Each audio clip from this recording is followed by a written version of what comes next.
Welcome back दोस्तों। तो आज हम इस वीडियो में देखेंगे एक नया बैटल। जी हाँ, हम बात कर रहे हैं बैटल ऑफ पुलालू के बारे में। तो चलिए आज हम इस बैटल के बारे में पूरा डिटेल जानेंगे और देखेंगे किसके किसके बीच ये युद्ध लड़ा गया है और कौन हारा कौन जीता, इसका कारण क्या है। तो चलिए थोड़ा सा देखते हैं इसको। यह युद्ध चालुक्य और पल्लव के राजा के बीच में लड़ा गया था। चालुक्य एक अलग राज्य है, पल्लव एक अलग राज्य है। चालुक्य के राजा पुलकेशिन द्वितीय और पल्लव के राजा महेंद्र वर्मन प्रथम के बीच में यह युद्ध लड़ा गया था। यह युद्ध काफ़ी भयानक हुआ और काफ़ी बड़ा युद्ध माना जाता है। अब हम इसका कारण क्या है थोड़ा सा हम जानते हैं इसका कारण क्या है। तो चालुक्य साम्राज्य जो है बहुत तेज़ी से विकास कर रहा था और इसकी वजह से विष्णुकुंडी साम्राज्य पर कब्जा कर लिया चालुक्य साम्राज्य ने। और विष्णुकुंडी साम्राज्य पर कब्जा होने के बाद 6ठी शताब्दी ईस्वी में एक प्रमुख शक्ति के रूप में उभर रहे थे पल्लव। और उसी समय पल्लव भी बहुत तेज़ी से बढ़ रहे थे, उन्हें ये सब चीज़ अच्छा नहीं लगा।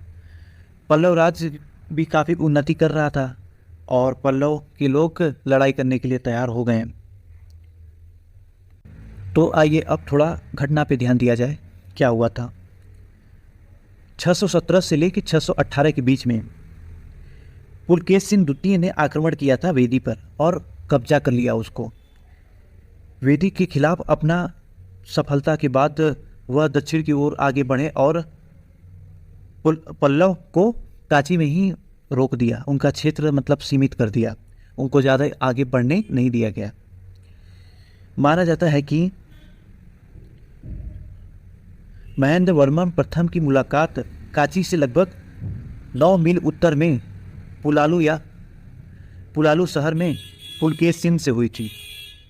और माना जाता है कि आगामी युद्ध में महेंद्र वर्मन ने पुलकेशिन को बहुत करारी हार दी थी और इसको हम विनाशकारी हार भी बोल सकते हैं।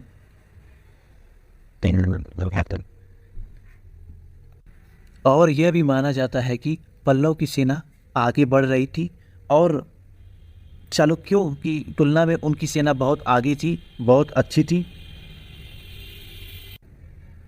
तब पृथ्वी पर महेंद्र वर्मन नामक राजा का शासन था, जिन्होंने पुलालू की जितने भी शत्रु थे वहाँ पे सबका सर्वनाश कर दिया था। और जबकि महेंद्र वर्मन के दुश्मनों का उल्लेख नाम मिलता ही नहीं है इतिहास में और इसका कहीं व्याख्या भी नहीं हुआ है। इतिहासकार इस बात पे व्याख्या करते हैं ही नहीं है, चालुक्यों पर पलटवार की जीत के वर्णन के रूप में करते हैं। हालांकि कई लोग मानते हैं कि पल्लव की जीत की चांसेस बहुत ज़्यादा होंगी, क्योंकि चालुक्य की सेना दक्षिण की साइड ही सीमित थी और वहाँ पे घुसपैठिए लोग भी बहुत थे और वहाँ पे युद्ध के बाद बहुत सी चीज़ें ऐसी मिली हैं जिनसे ये पता चलता है कि उनकी सेना पीछे हटी थी, चालुक्यों की सेना पीछे हटी थी। तो चलिए अब थोड़ा परिणाम जानते हैं कि क्या आया था परिणाम इसका। पुलकेशिन ने फिर कांची पर हमला किया लेकिन वह असमर्थ रहे। कांची जो है पल्लव की राजधानी थी और पल्लव की राजधानी की सुरक्षा भेजने में वह असमर्थ रहे।